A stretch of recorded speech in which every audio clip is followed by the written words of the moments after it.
刚刚在哈尔滨举行的君子好球杯象棋公开赛第5轮，由我本人对阵龙江省冠黄新亮是争冠的重要一战。前面双方都是4连胜，本局棋的胜者将大概率获得本次比赛的冠军。开局选择飞象对视角炮大飞刀，红方选择横车，准备要平车捉炮。这里我选择正常跳马，当红方平车，黑方就马8进7，正好形成弹子炮。红方抬车，黑方车1平2，红方选择跳边马，很显然将来准备挺边兵，再跃马打车。黑方赶快抬一个巡河，当红方挺边兵，黑方要立刻选择车2平6，否则被红棋跃马打车踩卒之后再走炮8平7，那么黑方的3卒一丢，右边的压力就会比较大。那黑方赶快先平车，当红方跳马的时候呢，这里就可以卒3进1挺起来，利用这样的阵势顶住红棋的第一波进攻。下到这里，红方选择炮2退1，这个下法最早是胡荣华老师首创，那么当年呢是一个新招，战胜了很多高手，但是放到现在来看呢，也是常规布局的一路变化。黑方我选择挺卒2头蛇，那么红方甩炮过来瞄住黑棋的3路底象，这里我先不理正常出车，因为红方不能直接冲兵发起进攻，否则黑方随时有跃马打车的棋。那么红方也赶快出子黑方呢再选择补士固防，由于3路底象被对方咬住，所以在这里选择补4路士。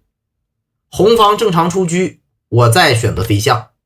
至此呢，双方完成了开局的布阵可以说呢是稳稳当当在河口呢形成对峙，双方都可接受。实战黄新亮黄哥他选择车2进6压过来，下得非常积极。那黑方呢就平炮对车。红方为什么没有躲呢？如果选择平车压马黑方呢可能会有退炮，准备威胁打死车的棋，所以红方呢不会冒这样的风险，简单对调比较稳健。走到这个局面，我当时以为呢黄哥会选择兵3进1，这个棋这么下呢显然是非常稳健的，双方基本上是一个互顶2分的局面，发展下去大概率会是一盘和棋。那么实战红方走车6进2，这个信号呢非常明确，我可以肯定的告诉自己对手呢是想赢我的那么红方这里没有选择挺兵活马两翼均衡开展，而是直接点车进来，在右翼发动了进攻。很显然红方是想急攻取得一定的优势。那么临场我看到对方的车点进来，那棋和这条线就已经失守，所以呢我选择了进车去吃马。原本我的本意是以为红方会选择踩卒，临场我认为红方可能会踩进来的，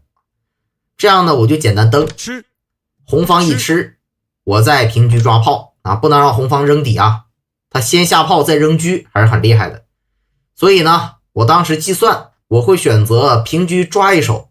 同时避开对方3路马的潜在威胁不让对方轻易挺3兵，然后再马8进7，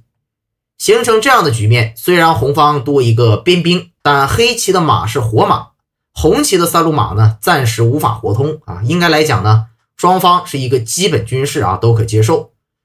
我认为作为后手棋，这样的局面我是可以接受的所以呢我当时选择了进车去吃马。略微出乎我的预料，红方当时走了炮7平8这步棋呢是一步好棋，应该说这步棋呢给了我不小的压力。当时在这个局面下，我是花了不少时间去思考的，该怎么办？因为现在对方的马已经有根，我的车呢暂时杀不到右翼形成掩护，红方4子归边，对我的右边呢形成了很大的威胁。那将来呢红方伺机有压马或者是再考虑踩进来，那双炮呢将来还是有底线的骚扰。关键是红方下步棋有一个兵3进1，让我非常痛苦。他挺兵用马采车的同时，盘活自己唯一的一个弱子，把这个马盘活啊，将来这个兵冲过来，那比如说我退一步车去守呢，吃过来还有平炮打车的啊一些潜在的威胁和手段。那可以说红方一旦冲兵连续抢先，这个棋啊黑方就容易落后手了。所以呢，我也是苦思冥想，想到了一步马8进7。那这步棋走出之后，红方如果还是走兵3进1，我该如何应对呢？以下是我临场的一个心算啊计算的过程，分享给大家。那么如果对方他走兵3进1啊，当时我的想法呢就是马7进6，我要跟你对吃，因为我的车呢没有好位置，如果再退回来，那这个棋肯定要亏。所以呢，我已经做好了强行出马采车对吃的准备。首先我计算到的就是红方接受啊，那么你吃我，我就吃你，你肯定拱过来啊。走到这儿呢，我可以考虑走一个卒5进1。现在我飞着你的兵，马炮残局，兵呢是很重要的，红方肯定是要躲，这样我可以再卒5进1，你一吃我一踩，那么形成这样的局面。虽然红方有一个过河兵，但是红旗的一路边兵将来很有可能会被我打掉，而且我的中马呢威胁着挂角的点位，还吃着对方的骑兵，吃完骑兵还踩着炮踩着边兵，所以我认为这个局面呢我是完全可以接受的。所以这里我并不是很惧怕对方去采车。红方还有可能会有第二种走法，他就是吃我的炮。那么如果吃我的炮呢，我就吃他的马，这样对吃交换下来呢也是一个基本军事啊，你打我我吃你，这样你拱过来我再飞掉。虽然我的士象散一点，但是呢红方没有兵卒上的一个优势啊，这种马炮残局节奏很慢，黑方完全不怕。当时呢我还想了第三种走法，就是红方呢走这个平车压马。如果他这样下，我就准备走车6平4，平车占肋。这步棋呢非常的关键，也是恰好发现了红棋两个炮一个马啊，在这条线上的一个弱点。黑方一旦占领这条肋道，红方呢就比较的危险啊，容易吃亏。因为如果红方选择吃马，黑方这里我有一个进车吃炮的好棋。这两个炮啊一旦被这样的黑车一捉，那是相当的痛苦。以下呢黑方还有马6进4踩象杀底式的连续手段，这个棋啊是黑方占优啊。有了这样的底气，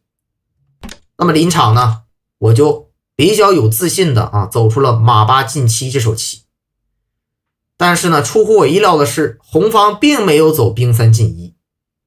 赛后分析啊，红方这里还是应该挺这个兵呢是比较好的，简单把车踩掉啊，双方呢斗一个马炮棋，这个棋呢再比拼一下残局的功力。那么实战红方没有挺3兵，而是直接走了车6平7，这步棋呢可能是本局的一个转折点。红方的本意可能是认为这个棋压马，那我的马没有跟啊，这个马呢无论是马3退4还是马3退1，红方都可以考虑马吃边卒，这样呢两个炮形成下底炮的巨大威胁。那这个棋啊红方4子归边呢将会非常的厉害。但是红棋啊可能忽略了黑方这手比较精妙的弃马的手段。这步棋啊黑方甩车直接选择弃马攻杀，而不选择软弱的退马。这手棋呢出乎了红棋的预料。那么甩车过来依然是抓住了红方双炮一马这边的弱点，但红方已经走到这里，已经无法再把车平回，也没办法，既然已经来了啊就得吃了。那么吃完之后，黑方有一个进去吃炮，红方呢就不好解。这个炮没法躲呀，你躲了也是要被吃，往回退呢平车一搂啊，那这一条线呢3个大子至少会被黑方吃掉一个。所以红方一看啊这个棋呢肯定是要丢回一个大子，索性呢选择平炮放弃。那黑方呢我选择简单吃，红方往里跳马，黑方马7进6，形成这样的局面，黑方已经有了反先之势，红方不太好处理。虽然双方是各吃了一个大子，但是红方的车呢走到了一个不是很理想的位置，随时受到黑棋鞭炮的远程威慑。这里红方不能轻易跃马，否则被黑方平炮一顶，这个棋啊红方的子力很散，两匹马使不上力，光靠车炮难以成棋。黑方接下来呢还有炮四进一打马打车的手段，那如果你简单躲车，黑方顺势跃马踩车又一个先手，如果你再躲，黑方马四进六，可以说呀是连续抢先带着节奏冲向卧槽的点位啊，红方的这个棋啊很快就要输棋了，这个卧槽呢没法解。所以下到这里啊，红方呢走的是车七退一啊，先行避让。那黑方我直接马六进四啊，继续向前冲。这个棋马冲进去有两个好处，其一，咬住对方的宗象，为将来车二平四埋下伏笔；其二呢，是吸住了对方的车，让红方的马不敢轻易乱动，限制了红马的活动范围。此外呢，还有一些其他的作用啊，就是两边将来都有卧槽的一个进攻点，所以黑方这个马呀冲出去之后，对红棋的威胁是非常的巨大。红方也预感到了风险啊，当时临场呢，红棋没有过多的去思考，直接选择补士。那黑方顺利走到了车二平四这手棋啊，这步棋啊，可以说呢是对红方很大的一个威胁。塞住象眼的同时，威胁马踩中象，踩完象还有卧槽啊，很致命。关键是我的马不动，你红方的马不能动，你红方的马不能动，只能眼看着我的马呢将来踩象或者两边卧槽，随时跳进去呢就是一个抓马的先手，然后呢再去奔袭卧槽的点位，所以红方的整个防线呢可以说是危机四伏啊。这个时候呢已经是不好下了。实战的红棋苦思冥想呢，他走了一个羊角士啊。这步棋呢，当时我在想啊，是跳马进去还是吃士呢？当时啊，我是考虑到了跃马冲进去卧槽的这个进攻思路。我们这个复盘的时候呢，也是这步棋啊是一个最好的进攻思路。那为啥当时我没走呢？这个棋如果马往里跳，当时我计算的红方是有一个补士，这里我一卧槽呢，他出老帅。走的这个局面呢，当时我感觉这个士呢连起来把我这个车给盖住了啊，没有想到进一步的一个突破方案，所以我就把这个下法呢给淘汰了。实际上黑方这里呢是有一个炮打士的妙手，在临场呢我是没有计算到这步棋。这个炮打士啊非常的精妙，也非常的凶狠，把士打掉之后呢，随时有打马、吃马，还有炮四平二等等攻杀手段。反观红棋啊，这个进攻速度太慢，没有真正的杀伤。红方的马往里跳呢，还会被黑棋正好平炮叫将。那如果红方选择去吃呢，更不行。黑方这里不吃士，下底一将，再选择平炮，非常巧妙。正好红方没有子力可以挡住这个炮，随时有进炮叫杀啊。红方这个棋呢就不行了啊，没法解杀了。想解杀只能落士。因为你不动的话，我进炮一将平车抠死啊！你落士，我进炮一将，再把这个马一吃，这样呢简单绝杀，下步棋车四平六啊，红方肯定是不行。那么实战呢，当时我选择的是吃士啊，因为这样下呢比较简单直接，而且呢非常的好控制。先吃一个再缩，反正红棋也没什么好棋。当时我在想啊，红方如果知士啊，我走一个车四进一再回来，对吧？我回来还是要踩象吗？将来我还是有跳马卧槽的棋，对吧？跟刚才差不多，我白捞一个士。那么实战的红方确实看到这个棋没有什么太好的办法啊，就直接选择了炮打卒。那么炮打卒出来啊，这个棋呢，如果用软件去拆解的话呢，黑方马四进六依然是最为凶狠残暴的下法。但临场啊，我看到了一步非常简单的走法，就是马四进三。这步棋呢，非常的好控制，也非常的好处理，简单叫杀啊，红方你必须得防，然后呢再简单把马吃掉啊，消灭红方的主力马啊，黑方呢基本上就锁定了这盘棋的一个绝对优势啊。已经多子多士，关键是红方的攻势呢还被黑方给化解了。那么实战红旗选择炮打卒，这里我走了一个平炮，瞄住对方的三路弱马。红方平车想去抓死马，这里我进车掩护一下将来随时可以踩中兵。这红方呢就兵5进1，不让我轻易踩。这里我选择过卒，红方为什么没有飞呢？我猜呢是担心我吃兵，这样呢去抓双，你马得躲吧，你躲了我再吃个象，吃完象还要吃中兵，红方受不了这中兵不让给吃那就兵5进1，我再平炮这样呢一连串的进攻红方的士象也被破了还要下底炮叫杀这棋呢红方肯定是很难去招架所以说呢没有去飞我，实战选择退车这里我就再占个便宜冲过去抓马，红方选择退。那黑方的马也不能白丢这里如果我吃呢，红方有一个平炮打串的棋所以我选择把马先简单退回来保留多子的优势。这里红方呢确实已经是亏了很多所以呢走了一步非常规的下法，就挺卒。这步棋啥意思呢？乍一看我当时临场也觉得这不是白送吗？我就拱了呗。后来我才理解红方啥意思红方把这个兵送掉呢，是亮出了我的车马。红方呢把这个车马露出来之后下底将军，然后平炮，将来想下底炮之后呢威胁去抽车是这么一个意思。因为黑方呢这个棋的优势已经很大，所以我不想冒太多的风险，实战呢我就选择平炮。红方下底我就落士，这样呢不给红旗去抽将的机会。红方实战选择退车，准备要平车抓炮抓卒。这里我的马位置不太好，索性呢选择跳上去呢跟对方交换，因为我多子嘛，对吧？多子的一方呢是希望形成一个交换的，这样呢越简单越好控制。红方也没法躲你这马要躲了我车4进2抓中士红方都受不了，所以只能换了。换了我没有用卒拱你卒拱到平车抓双嘛，所以我选择用炮打掉。形成这样的局势呢，应该说黑方的优势已经是足够大了，而且呢局面相对简单，比较好控制。红方冲兵我就先补一个下的比较稳，他拱我也拱红方再拱我再拱。这个棋如果再让黑棋拱2步呢，这棋要不行了所以红棋呢平车吊住好棋，延缓了黑棋的进攻。这里我选择横卒先躲开，意思是我将来呢可以冲下去，那么你就不能再抓我了，再抓我就靠进去了。红方走的非常顽强选择横兵。这棋我一看这个兵正好到位了，我再往下冲呢他平炮打我这个卒靠不进去